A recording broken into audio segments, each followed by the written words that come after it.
Hello yes welcome to our channel. ప్రస్తుతం మనతో పాటు ఉన్నారు డాక్టర్ శ్రీనివాసరావు గారు. సార్తో మాట్లాడి ఈరోజు మన హెయిర్ ప్రాబ్లం గురించి అండ్ అలానే గ్రే హెయిర్ ఈ రెండు సమస్యల గురించి అడిగి తెలుసుకుందాం. నమస్తే సార్. నమస్కారం. సార్ ఇది చాలా యూనివర్సల్ క్వశ్చన్. అవును. సో మంచి ఫటాఫట్ అయిపోవాలి అని అంటే ఎలా సార్? ఫటాఫట్ అయ్యే వాటికి అలానే ఫటాఫట్ అనే రిజల్ట్స్ అంటే వాటి కాంప్లికేషన్స్ ఉంటాయి. అలా కాకుండా అంటే మనము ప్రాపర్గా అంటే ఏదైనా కానీ మీరు అన్నట్టు ఈజీ సొల్యూషన్ ఉండాలి, పర్మనెంట్ సొల్యూషన్ ఉండేటట్టు చూసుకోవాలి. అట్ ద సేమ్ టైం దానివల్ల ఇతర కాంప్లికేషన్స్ కూడా ఉండకూడదు. యాజ్ ఆయుర్వేద డాక్టర్ మేము అదే ఆలోచిస్తాం. అంటే ఎందుకు చెప్తానంటే హెయిర్ అనేది మనం చూస్తే ఒక కాన్ఫిడెన్స్ లెవెల్ ఇచ్చేది.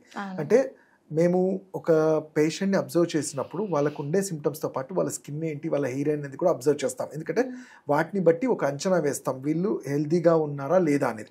అంటే ఎందుకు చెప్తున్నా ఇప్పుడు హెయిర్ ఫాల్ ఉన్న వాళ్ళలో డెఫినెట్లీ న్యూట్రిషియస్ డిఫిషియన్సీ ఉందనేది మనకు క్లియర్గా తెలుస్తుంది. అంటే అది జెనెటిక్ ప్రాబ్లం ఉన్నా, హార్మోన్ ఉన్నా, పొల్యూషన్ ప్రాబ్లం ఉన్నా కానీ వాళ్ళ బాడీ రెసిస్టెన్స్ అంటే ఇమ్యూనిటీ లేనప్పుడు హెయిర్ ఫాల్ అనేది ఫస్ట్ సిమ్టమ్గా చూస్తాం. సో ఇప్పుడు మనం చూసుకునేది మీరు అన్నట్టు అంటే ఇది చూస్తే చిన్న ఏజ్ గ్రూప్ వాళ్ళ టీనేజర్స్ నుంచి ఈవెన్ మిడిల్ ఏజ్డ్ వాళ్ళలో ఈవెన్ కొన్ని సందర్భాల్లో ఓల్డ్ ఏజ్ 50-60 క్రాస్ అయిన వాళ్ళు కూడా చూస్తుంటాం. కాకపోతే ఇక్కడ నేను అందరికి చెప్పేది ఏంటంటే ఇది హెయిర్ ఫాల్ అనేది ఒక ఏజ్ రిలేటెడ్ ప్రాబ్లం కూడా ఉంటుంది. మీరు చూసుకుంటే 30 yearsలో హెయిర్ ఫాల్ అయిన వాళ్ళకి ఛాన్సెస్ ఎక్కువ ఉంటాయి రీగ్రోత్ అవ్వడానికి. సేమ్ అప్పుడు ఆయనకి చేశారు కదా డాక్టర్ గారు, మరి నాకు కూడా అని 60 years వాళ్ళు అడిగిన వాళ్ళకి అంటే ఆ ఏజ్లో అంత ఛాన్సెస్ ఉండవు.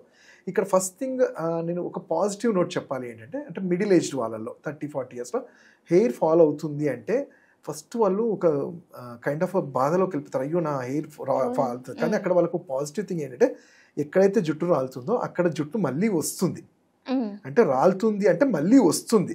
ప్రతి ఒక్కరికి ఎంతో కొంత హెయిర్ ఫాల్ అనేది ఉంటుంది. బట్ ఇది ఏంటంటే ఎక్కువగా అబండెంట్గా రాలటం వల్ల కొంచెం స్కాల్ప్లో వీక్నెస్ వల్ల అవుతుంటుంది. అయితే వీటికి ఫస్ట్ మనం చేయాల్సింది హోమ్ రెమెడీ అంటే దానికన్నా ముందు అసలు వీళ్ళకి స్కాల్ప్స్లో సెల్స్ క్లోజ్ అయ్యాయా లేవా అని చూడాలి. అది చూసుకుంటే ఇప్పుడు ఎప్పుడైతే ఫాలికల్స్ ఓపెన్ ఉంటాయి, కొంతమందికి అంటే పని చేయకుండా ఉంటాయి తప్ప కంప్లీట్గా డ్యామేజ్డ్ ఉండవు. వాళ్ళలో హెయిర్ గ్రోత్ అనేది చాలా ఈజీగా ఉంటుంది. హోమ్ రెమెడీగా అంటే సింపుల్ అమ్మా, దానికి అంటే అది గ్రే హెయిర్కి పనిచేస్తుంది, హెయిర్ మళ్ళీ రీగ్రోత్ అంటే మనకి మెంతి కూర అంటాం. మెంతి కూర, హైబిస్కస్, మందార ఈ రెండింటిని పేస్ట్ ఆకుల్ని పేస్ట్ చేసి కొబ్బరి నూనెలో వేసేసిన తర్వాత మనము కొంచెం ఫర్మెంటేషన్ అది హెయిర్ ఫర్మెంటేషన్ చేసిన తర్వాత హెయిర్ ప్యాక్ వారంలో ఒక్కసారి కానీ అట్లా 10 daysకి ఒకసారి వేసుకోవడం వల్ల ఫాలికల్ స్ట్రెంగ్త్ పెరుగుతుంది. సో దట్ ఫాలికల్ స్ట్రెంగ్త్ పెరిగినప్పుడు ఏంటంటే హెయిర్ గ్రోత్ రావడానికి ఒక ఫాలికల్లో 2-3 వెంట్రుకలు కూడా వచ్చే ఛాన్సెస్ ఉంటాయి. అలానే ఆయుర్వేదంలో చెప్పింది నస్యకర్మ అంటాం. దీనికి సంబంధించి కొన్ని స్పెషల్ ఆయిల్స్ ఉంటాయి, అనుతైలం అని కానివ్వండి, షడ్బిందు అని. అవి ముక్కులో వేయటం వల్ల ఆక్సిజనేషన్ పెరిగి హెయిర్ గ్రోత్ అనేది పెరుగుతుంది. అలానే దీనికి ప్రోటీన్ రిచ్, విటమిన్ ఈ అనేవి ఫుడ్లలో ఉండాలి. అంటే మునగాకు కానివ్వండి, మనకి మునగాకు ఈజీగా దొరుకుతుంది. అలానే నాన్ వెజ్ తీసుకున్న వాళ్ళు ప్రోటీన్స్ ఉండేవి మనకి ఎగ్స్ లాంటివి, ఆల్మండ్స్, ఆకుకూరలు, అలానే ఫ్రూట్స్ ఎస్పెషల్లీ ఇవి మన రెగ్యులర్ డైట్లో యాడ్ చేసుకుంటూ ఉండాలి.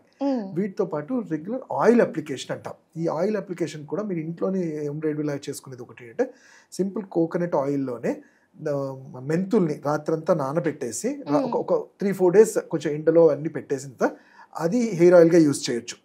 అండ్ అలా కాకుండా పౌడర్ చేయాలా సార్? అవసరం లేదు, డైరెక్ట్గా మెంతుల్ని అవి కొంచెం ఉబ్బినట్టు అవుతాయి. సో దాని తర్వాత ఫిల్టర్ చేసుకొని మనం యూజ్ చేయొచ్చు. ఇంకోటి ఏంటంటే దీనికి చెప్పాను కదా, స్కాల్ప్ ఒకవేళ వీక్గా ఉండి ఇన్ఫెక్షన్స్ అట్లా ఉంటాయి, ఎందుకంటే కొన్నిసార్లు ఫంగస్ వాటి వల్ల కూడా డ్యామేజ్ అవుతుంటాయి. వాటికి అన్నప్పుడు ఏంటంటే మనకి ఇంట్లో దొరికే ఆనియన్ జ్యూస్ని కొంచెం ఆయిల్లో సిమ్లో పెట్టి అంటే లో ఫ్లేమ్లో ఉంచి ఈ ఆనియన్ జ్యూస్ని ఆఫ్టర్ మిక్సీ బట్టి మిక్స్ చేసి దాన్ని ఫిల్టర్ చేసుకొని ఆ ఆయిల్ కూడా హెయిర్ ఆయిల్ లాగా యూజ్ చేయొచ్చు. కోకోనట్ ఆయిల్లో లో ఫ్లేమ్లో పెట్టుకొని ఒక 5 minutes అట్లా మిక్స్ చేసిన తర్వాత దాన్ని అది హెయిర్ ఆయిల్ లాగా యూజ్ చేయొచ్చు. అంటే ఈ ఆనియన్ జ్యూస్ కోకోనట్ ఆయిల్లో మిక్స్ చేసింది. ఇది కూడా చాలా మంచి హెల్ప్ఫుల్గా అవుతుంది. అండ్ అలానే ఆయుర్వేదిక్ మెడిసిన్స్లో వస్తే మీకు ఈజీగా మనకి స్టోర్స్లో దొరికేది భృంగరాజ ఆసవం అంటాం, భృంగరాజ తైలం అంటాం, అందరికీ తెలిసిందే. ఇవి కూడా రెగ్యులర్గా అప్లై చేయడం వల్ల స్కాల్ప్ స్ట్రెంగ్త్ ఉంటుంది.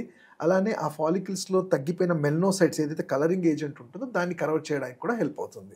అంటే గ్రే హెయిర్ వాళ్ళకి. ఓకే. అంటే నిజంగానే సార్ గ్రే హెయిర్ అనేది ఒకసారి వచ్చిన తర్వాత అది మనం ఏమన్నా అప్లికేషన్స్ పెడితే అప్పటి మందం కాపాడుతుందా లేకపోతే దాని మొత్తానికి నేను బ్లాక్ చెప్పాను కదమ్మా, ఏజ్ ఫ్యాక్టర్ చాలా ఇంపార్టెంట్ ఉంటుంది. ఇప్పుడు ఒక 25-30 ఇయర్స్ వాళ్ళలో గ్రే హెయిర్ రావడానికి రీజన్ ఉంటుంది వాళ్ళ మెటబాలిక్ ఫైర్ తగ్గిపోవడం. అంటే వాళ్ళ డైట్ అన్నా ఉంటుంది, ఈవెన్ జెనెటిక్ ఉన్నా కానీ వాళ్ళ రెసిస్టెన్స్ బాగా ఉంటే జెనెటిక్ ఫ్యాక్టర్స్ ఎఫెక్ట్ పడదు ఆ టైంలో.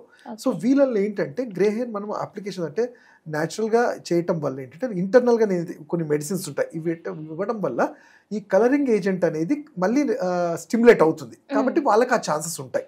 బట్ ఒక 50 ఇయర్స్ క్రాస్ అయిన వాళ్ళలో ఒక్కసారి కలర్ చేంజ్ అది చాలా తక్కువ.